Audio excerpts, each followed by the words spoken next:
I've done more than 500 workshops for CEO groups, and one of the most fascinating contradictions I've noticed is the disconnect between what we say about the importance of culture and what we do about it.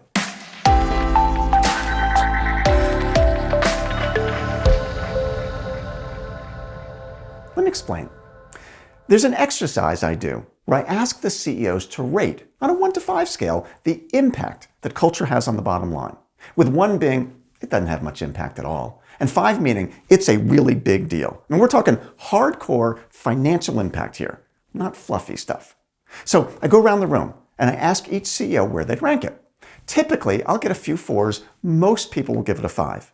And then I always have at least one person who rates it like a 6 or a 7 on a 5-point scale. So they get that this is really big. It has significant financial impact.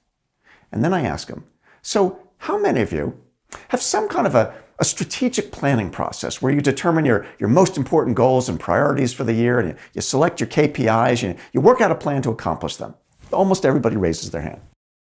And then I ask them, okay, so how many of you have some kind of a sales plan that identifies your targets and quotas and what you got to do to hit your sales number for the year? Yep, most of them got that. And then I'll say to them, I'm assuming that you all have some kind of a budget or a forecast for tracking your financial performance. Obviously, we're not running our company without that, right? And of course, they all do. And then, you can see where I'm going here, then I ask them the real kicker. So how many of you have some kind of a documented plan and a structured process for how you're driving your culture? Crickets. Maybe 1 or 2 people kind of sheepishly raise their hand just a little bit. So let me see if I get this right. You all told me that this was a 5 on a 1 to 5 scale in terms of its impact on the bottom line, and most of us are just winging it, hoping it's going to work out. That'd be like running our company with no financial plan. And to be clear, if we had no budget, it doesn't mean that we wouldn't be trying to bring in as much revenue as we could. And we'd still be trying to be smart about our expenses. But wouldn't the chances of hitting our financial goals be a heck of a lot better if we were operating according to some kind of a plan? Well, same is true of our culture. When I dig a little deeper and I ask people, so why don't you have more of a plan or a process? Most have never really thought about it that way. And for those few who might have thought about it, they have no earthly idea how to do it. Isn't that interesting?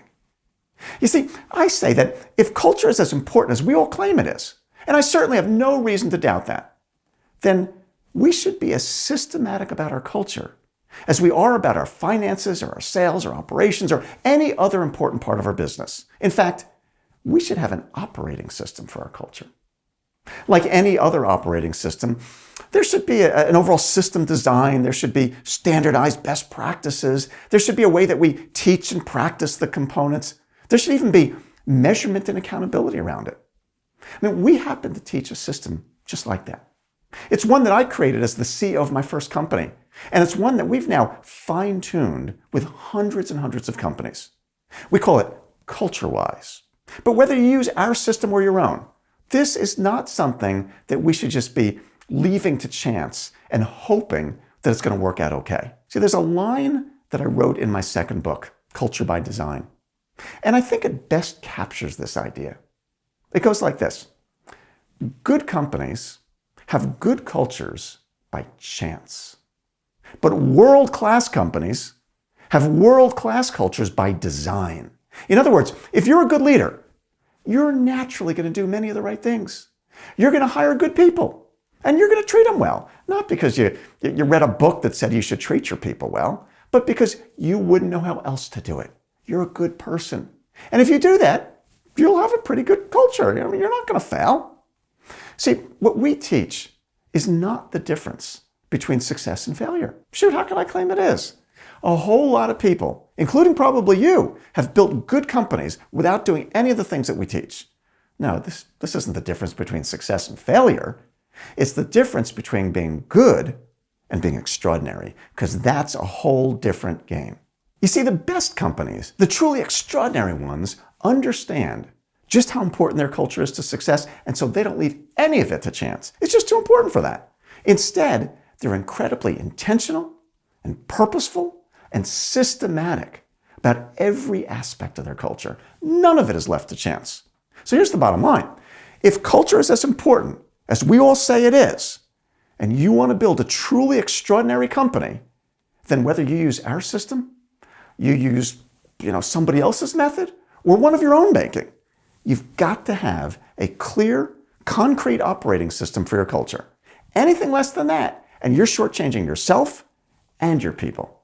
If you'd like to learn more about how we might help you with that, give us a call or check out some of the other videos that are on this site. Look forward to being able to help you.